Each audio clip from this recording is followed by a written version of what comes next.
കേരളത്തിലെ വയനാട് ജില്ലയിലെ ഒരു ആദിവാസി ഗോത്രവർഗ്ഗക്കാരുടെ പൈതൃക ഗ്രാമമാണ് എൻ ഊര്. വയനാടിൻ്റെ ചുരം കയറി ലക്കടിയിൽ നിന്നും വെളിപ്പാടകലെ സുഗന്ധഗിരി മലമുകളിൽ 25 ഏക്കർ സ്ഥലത്താണ് ഈ ഗ്രാമം ഒരുക്കിയിട്ടുള്ളത്. പൂക്കോട് വെറ്റിനറി കോളേജിന് സമീപത്ത് സഞ്ചാരികളുടെ സ്വകാര്യ വാഹനങ്ങൾ പാർക്ക് ചെയ്ത് അവിടെ നിന്നും പ്രവേശന ടിക്കറ്റും ജീപ്പ് വാടകയും നൽകണം. പിന്നീട് 8 പേരടങ്ങുന്ന സംഘങ്ങളെ ജീപ്പുകളിലായി 2 കിലോമീറ്റർ അകലെയുള്ള മലമുകളിലെ എൻ ഊരിലെത്തിക്കുകയാണ് പതിവ്.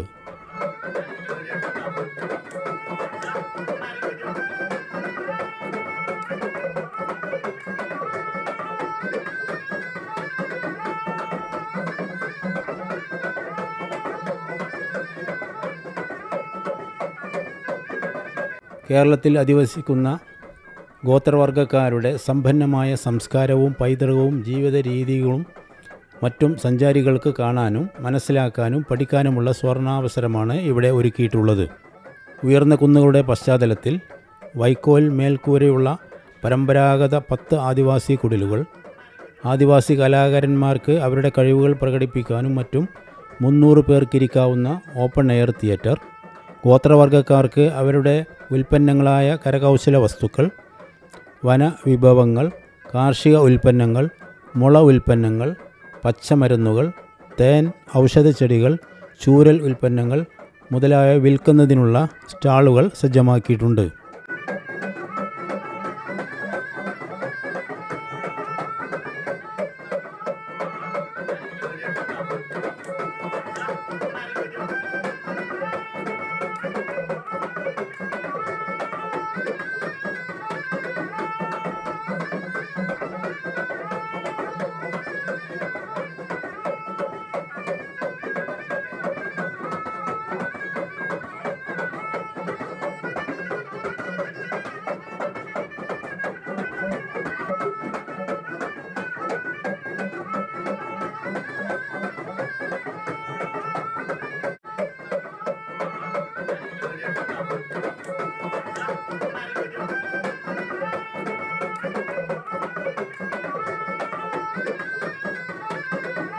ഗോത്രവർഗ്ഗക്കാരുടെ തനത് വംശീയ ഭക്ഷണപാനീയങ്ങൾ ഇവിടെ സഞ്ചാരികൾക്ക് വേണ്ടി തയ്യാറാക്കിയിട്ടുണ്ട്.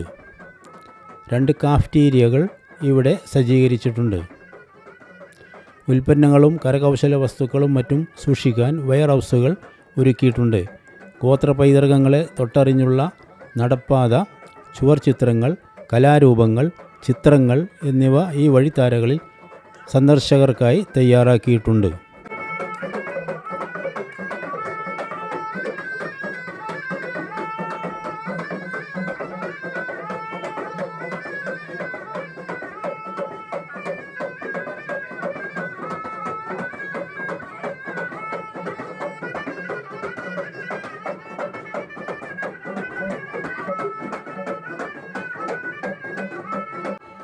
മുഖ്യധാരാ ജീവിതത്തിൽ നിന്നും അകന്നു കഴിയുന്ന ഗോത്രവർഗ്ഗക്കാർക്ക് വ്യത്യസ്തമായ ആചാരങ്ങൾ, അനുഷ്ഠാനങ്ങൾ, സംസാര ഭാഷകൾ മുതലായവ ഉണ്ട്. വനാന്തരങ്ങളിലും വനാതിർത്തികളിലും മലപ്രദേശങ്ങളിലും കൃഷിയും നായാട്ടും വന്യജീവിതവുമായി കഴിയുന്നവർ ഇപ്പോഴും ധാരാളമുണ്ട്. കേരളത്തിൽ കാട്ടുനായ്ക്കൾ, ചോലനായ്ക്കൾ, കുറുമ്പർ, കാടർ, കൊറകർ മുതലായവരാണ് പ്രധാനമായ വർഗ്ഗങ്ങളുള്ളത്.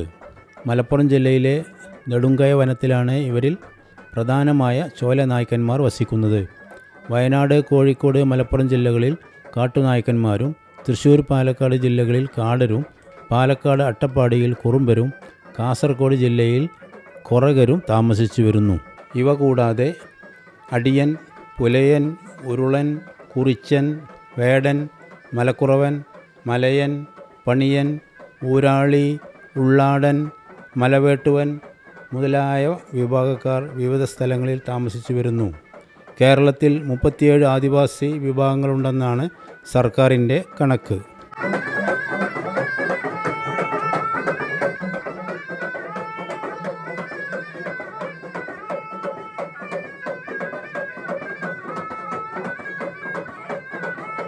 പ്രകൃതിയുമായി ഇണങ്ങിയ ഗോത്രകലാരൂപങ്ങളും പാട്ടുകളും നൃത്തങ്ങളും ജീവിതവും ഇവിടെ കാണാം. തുടിയും ശിനിവാദ്യവും ഇടകലരുമ്പോൾ പണിയന്മാർ വട്ടത്തിൽ ചുവട് വെച്ച് പാട്ടുപാടുകയും പണിയ സ്ത്രീകൾ വട്ടക്കളിയുമായി ഇറങ്ങുകയുമായി. ഒരറ്റം ഒരു തോളിലേക്ക് ചെരിച്ചു കെട്ടി മുട്ടോളമെത്തുന്ന വെളുത്ത മുണ്ടെടുത്ത് അരയിലൊരു ചുവപ്പ് കച്ചയുമായി പണിച്ചികൾ നൃത്തമാടുന്നു. കൈകൾ പൊക്കി ആകാശത്തെ വലയം ചെയ്ത് താഴെ ഭൂമിയെ വലയം ചെയ്ത് വട്ടത്തിൽ ആടുന്നതാണ് വട്ടക്കളി.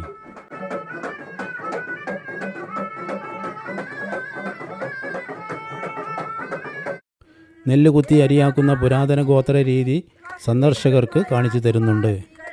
വേണമെങ്കിൽ കാണികൾക്ക് ഒരു കൈ നോക്കുകയും ചെയ്യാം. രാജ്യ ജനസംഖ്യയുടെ ഏകദേശം 8% ഗോത്രവർഗ്ഗക്കാരുള്ളത്. സാധാരണ ജനസംഖ്യയിൽ നിന്ന് കാർഷിക അഭിവൃദ്ധി, കുടിവെള്ളം, വൈദ്യുതി, ഗതാഗതം, ആരോഗ്യം, വിദ്യാഭ്യാസം, സാമ്പത്തികം എന്നിവയിലെല്ലാം ഗോത്രവർഗ്ഗക്കാർ ഒരുപാട് പിന്നോക്കമാണ്. ഇവരെ ഉയർത്തിക്കൊണ്ടുവരാൻ കേന്ദ്ര സംസ്ഥാന സർക്കാരുകൾ വിവിധ പദ്ധതികൾ നടത്തിവരുന്നുണ്ട്. ടൂറിസം, പട്ടികവർഗ വികസനം എന്നീ വകുപ്പുകളുടെ സംയുക്ത സംരംഭമായ എന്നൂര് ഗ്രാമം ഗോത്രവർഗ്ഗക്കാർക്ക് അവരുടെ ഉൽപ്പന്നങ്ങൾ വിൽക്കാൻ സ്ഥിരം വിപണിയുണ്ട്. ആദിവാസി കലാകാരന്മാർക്ക് അവരുടെ കഴിവുകൾ പ്രകടിപ്പിക്കാനും ഉപജീവന മാർഗം കണ്ടെത്താനും ഒരു വേദിയുണ്ട്. ഇവിടെ ഗോത്രകലാരൂപങ്ങൾ, ട്രൈബൽ ഫെസ്റ്റ്, ആർട്ട് ഫെസ്റ്റ് എന്നിവ അരങ്ങേറുന്നു. ഈ ഗ്രാമം ഭക്ഷ്യസംസ്കരണത്തിനും പരമ്പരാഗത അറിവുകൾ സംരക്ഷിക്കുന്നതിനും ജൈവ കൃഷിയിലും തൊഴിൽ മേഖലയിലും പരിശീലനം നേടുന്നതിനും നേതൃത്വം നൽകുന്നു. നിരവധി പേർക്ക് പ്രത്യക്ഷമായും പരോക്ഷമായും തൊഴിലവസരങ്ങൾ സൃഷ്ടിക്കുന്നതിന് കേന്ദ്രം വഴിയൊരുക്കിയിട്ടുണ്ട്. ഗോത്രവർഗ സമൂഹങ്ങൾ കൈകാര്യം ചെയ്യുന്ന എല്ലാ മേഖലകളും അവരുടെ ഉപജീവന മാർഗങ്ങളും മെച്ചപ്പെടുത്തുക എന്ന ലക്ഷ്യമാണ് ഈ ഗ്രാമത്തിനുള്ളത്. എന്നൂര് അതിൻ്റെ ലക്ഷ്യസ്ഥാനത്ത് എത്തി ആദിവാസി സമൂഹം എല്ലാ രംഗത്തും ഉയർന്നു വരട്ടെ എന്ന് ആശിച്ചുകൊണ്ട് സൈനുദ്ദീൻ ചെറുകാട്.